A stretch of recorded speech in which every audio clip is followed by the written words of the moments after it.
Bonjour les amis.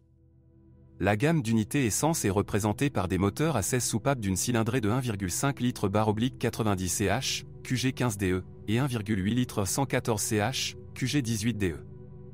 Après la modernisation en 2002, les moteurs ont reçu un système de calage variable des soupapes NVCS, Nissan Valve Timing Control System, et leur puissance a augmenté à 98 ch et 116 chevaux respectivement.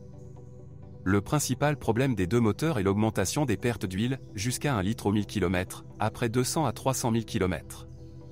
Les bagues coincées et les joints de tige de soupape durcie doivent être remplacés.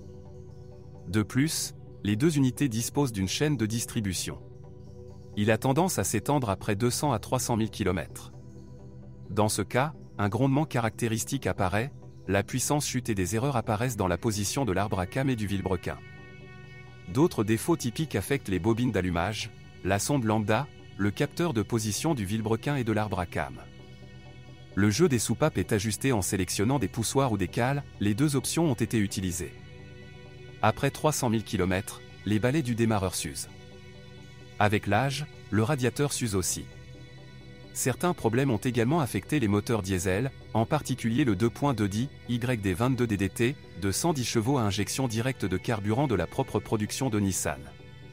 Le plus gros inconvénient de ce moteur est la pompe d'injection de carburant VP44, dont la durée de vie dépasse rarement 200 000 km. Selon les normes actuelles, les moteurs diesel japonais manquent de dynamique. 2.2 DCI, YD22DDT, créé dans le cadre d'une collaboration avec Renault. Il s'agit essentiellement d'un moteur Nissan modernisé, le turbodiesel est équipé d'un système d'injection à rampe commune et d'un turbocompresseur à géométrie variable. Le groupe motopropulseur a une puissance de 136 ch et démontre de bons indicateurs de performance. Cependant, le diesel est plus sensible à la qualité du carburant, dont dépend la durabilité des injecteurs. L'augmentation de puissance a été obtenue, entre autres, grâce à un turbocompresseur à géométrie variable, beaucoup plus coûteux à réparer. Les connaisseurs de conduite économique adoreront le 1.5 DCI de Renault.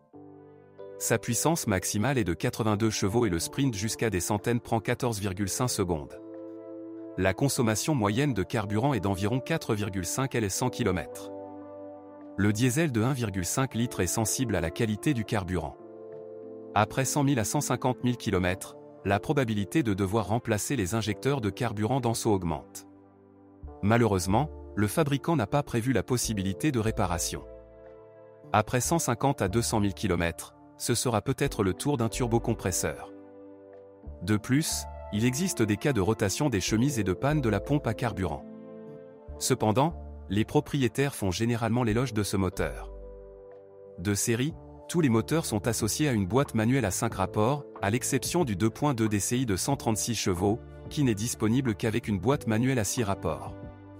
Les amateurs de transmissions automatiques le trouveront dans des versions avec moteur essence d'une cylindrée de 1,8 litre. L'embrayage d'une transmission manuelle dure généralement plus de 200 000 km.